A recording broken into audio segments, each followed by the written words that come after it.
Բարև ձեզ հարգելի քաղաքացիներ, սիրելի ընկերներ, ցանկանում եմ իրազեկել հանրությանը, որ այսօր տեղի են ունեցել մի շարք վկայի կարգավիճակով հարցաքննություններ մեր մայր եկեղեցու Գերագույն հոգևոր խորհրդի աշխարհական անդամների մասով, անձամբ ես որպես փաստաբան դրանց երկու հարցաքննության մասնակցել եմ, քանի որ տեսայելի մարդիկ Գերագույն հոգևոր խորհրդի անդամներ, որոնք գալիս էին հարցաքննության, ենթադրում եմ, որ միայն երկու անդամներ չեն, այլ մյուս անդամներն են եւս շատ հետաքրքիր զուգադիպությամբ այսօր հրավիրվել են վկայի կարգավիճակով հարցաքննության, այն նույն ժամին, երբ որ պետք է ընթանար Գերագույն հոգևոր խորհրդի նիստը, եւ ըստ էության սա նույնպես եղել է միջամտություն Գերագույն հոգևոր խորհրդի, այսինքն մեր մայր եկեղեցու ներքին գործերին, անուղղակի միջամտություն իհարկե, բայց այնուհանդերձ միջամտություն, որևէ հրատապություն ես չեմ պատկերացնում եւ չեմ կարծում, որ որևէ մեկը պատկերացնի, ինչեւէ սա է ուզում կիսվել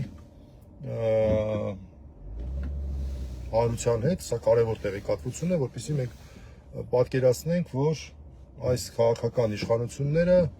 եկեղեցուց ճակերտավոր ձեռ չեն քաշում, շարունակում են իրենց ապօրինի քաղաքականությունը եկեղեցու նկատմամբ եւ սա դրա դրսևորումներից հերթականն էր։ Այո, կարող ենք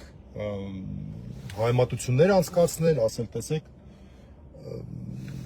որպես վկա են հարցաքննում աշխարհիկ անդամները, իսկ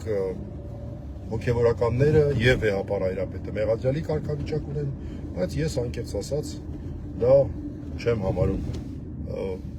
շատ էական այն առումով, որ այնուհանդերձ սա միջամտություն է եկեղեցու ներքին գործերին, եկեղեցու սահմանադրությամբ ամրագրված այն սկզբունքին, որ պետությունը չի կարող միջամտել եկեղեցու գործերին։ Առհասարակ այս վարույթը չպետք է լիներ եւ առհասարակ ինքնին այս վարույթը սահմանադրության խախտում եմ ես գնահատում։ Այսքանը ուզում եմ հիշեցնել, որ այս գործով սա նույն գործն է, որով մեղադրյալի կարգավիճակ ունի վեհապար հայրապետը եւ մեր 6 եպիսկոպոսները նույնպես Գերագույն հոգևոր խորհրդի անդամները ունեն մեղադրյալի կարգավիճակ։ Հովնան Սրբազանը, Հայկազուն Սրբազանը, Վահան Սրբազանը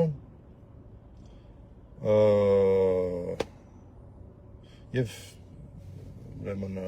Մակար Սրբազանը, Սյունյաց թեմի առաջնորդ, էլի ոչ բոլորին հիշեցի, ներողություն եմ խնդրում։ 6 մեր սրբազաններ գումարած քարտուղարը Տեր Մովսեսը։ Սա այն նույն գործն է, որը հարուցվել է Արման Սարոյանի հայցի հիման վրա ապօրինի վարույթ ընդունելու արդյունքում, ապօրինի հայցի ապահովման միջոց կիրառելու արդյունքում, հետո ապօրինի կատարողական գործողություններ կատարելու արդյունքում արդեն ԴՀԿ-ի կողմից։ Նույն գործի մասին է խոսքը։ Հանրությունը կարծում եմ պետք է իրազեկ լինի, որ եղել է նման փաստ այսօր եւ հակաեկեղեցական գործընթացները մեր երկրում շարունակվում են։ Այսքանը, շնորհակալություն, հաջողություն։